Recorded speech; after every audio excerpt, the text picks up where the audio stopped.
Welcome back, everyone, to the House of Ravenbrook. I'm Eric, and as always, I'm joined by Ruby. Today's episode is a bit of a heart-to-heart, really. We're talking about unity, peace, and why those words matter more than ever in a world that feels, well, a bit frayed at the edges. Yeah, and honestly, Eric, it's not just the big headlines, is it? It's in the little things too. I had a chat with a listener last week, shout out to you, Jess, who said she felt totally isolated just for being open about her spiritual path. Like she's not out there waving banners, just quietly doing her thing, and still she cops suspicion from her own family. That's the kind of stuff that makes this conversation so real for me. Absolutely, and it's not just about one tradition or another. The House of Ravenbrook, at its core, is about creating a space where people can breathe, where peace isn't just a word you hear in a speech, but something you actually feel in your bones.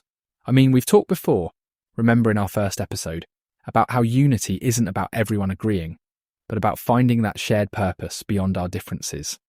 Totally.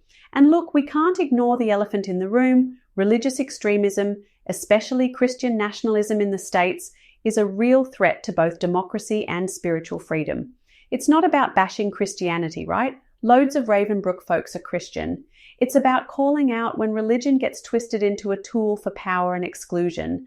That's what divides families, communities, and even whole countries. Yeah, and it's not just an American thing, but it's especially visible there.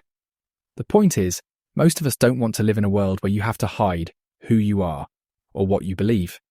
We want spaces of acceptance, and that's what we're trying to build here, one conversation at a time. So, let's talk about the flame keepers, because I reckon they're the heart of this whole thing. The flame they tend isn't just a candle on an altar. It's this living symbol of unity, freedom, and respect for everyone, no matter where you come from or what you believe. It's not about converting anyone, it's about connecting, yeah? Exactly, and there's something really moving about the vow the flame keepers take. I actually read it aloud at a community gathering a while back. Bit nerve-wracking, honestly. And you could feel the room shift. Even the folks who were a bit sceptical, or who didn't really buy into the spiritual side, they got it.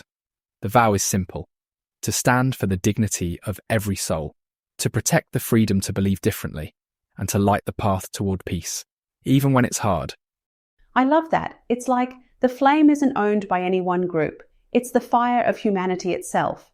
And the flame keepers, they're not just sitting around talking about it. They're out there, making sure that respect and freedom aren't just nice ideas, but actual lived values. It's a big promise, but it's what makes the tradition feel alive, you know? Yeah, and it's not about perfection. I mean, I stumble over the words sometimes, or I get a bit lost in the symbolism, but the point is, we're all trying. The vow is a reminder that we're here to connect, not to convert.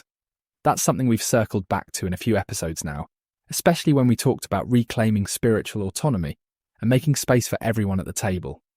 And honestly, it's needed. Like if you're listening and you've ever felt like you don't fit in, or you're worried about being judged for your beliefs, the flame keepers are basically saying, nah, you belong here. That's powerful. All right, so let's get into the Unity Manifesto. This is where the rubber meets the road, as they say. The manifesto isn't about everyone thinking the same way. It's about celebrating difference without letting it turn into division. Unity is not uniformity, and that's a message we keep coming back to, isn't it?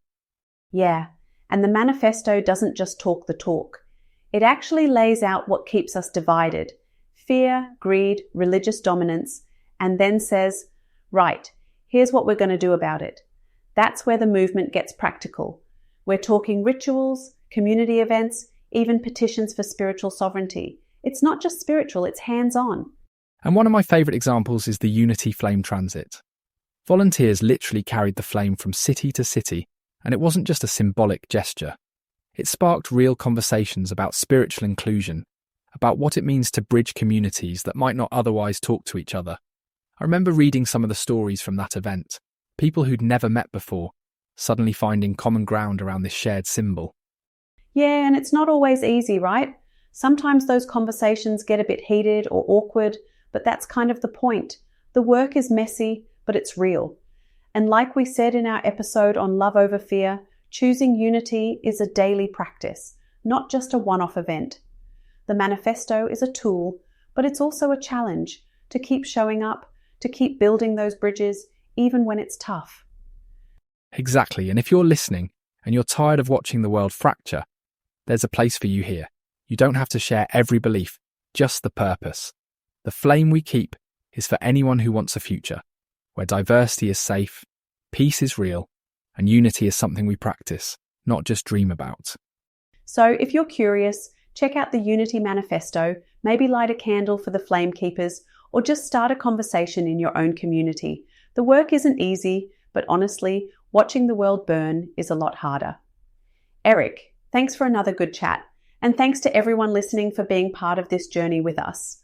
Thank you, Ruby, and thank you all for tuning in. We'll be back soon with more stories, more voices, and more ways to keep the flame alive. Take care, everyone. Catch you next time. Bye.